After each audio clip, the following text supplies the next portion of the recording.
Continue learning Kitzur. We're up to Sif Gimel in the second Siman. We're up to netilas yadaim. You wash your hands in the morning. How do you wash your hands in the morning? You start by taking the cup in the right hand.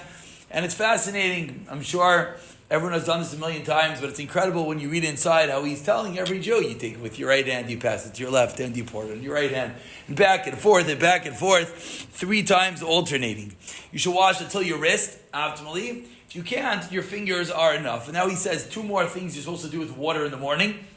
Again, things which are perhaps obvious, but it's always incredible when you see them listed la'alacha. You're supposed to wash your face. Why do you wash your face?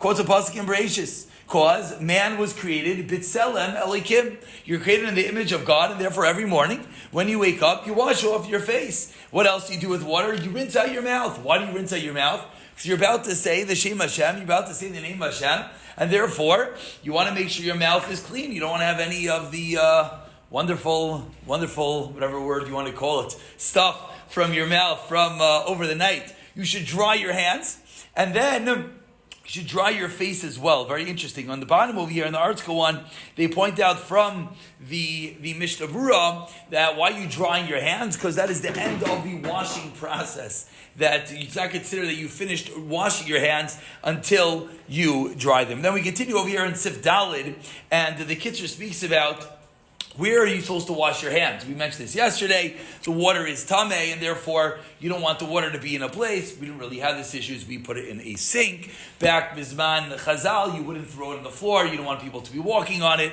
You don't want people to be damaged by the Ruach Ra. And finally, early in the morning, before you wash your hands, what should you touch? So in your own body, you shouldn't touch any of the open orifices, the eyes, the ears. I think I pronounced that word wrong. I apologize. The ears, the nose, the etc. But more important, which he doesn't mention, I did pronounce it wrong, right? Yeah, we're not going to try. But more importantly than that is, one is giving a child a bottle. One is, a woman is nursing a baby. Your hands are tameh.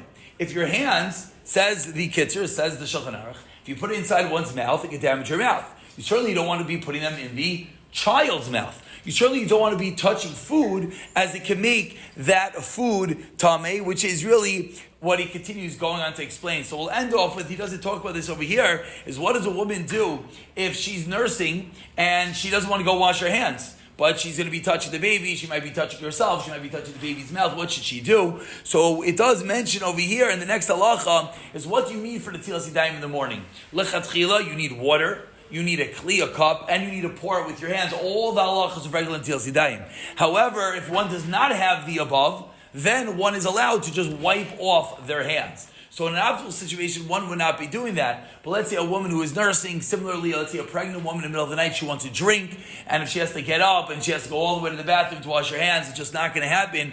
We would be made, the Mishnah Berurah writes, to allow her just to wipe off her hands. She would even be allowed to make a bracha in a shasat chag situation like that. And everyone have a fabulous day.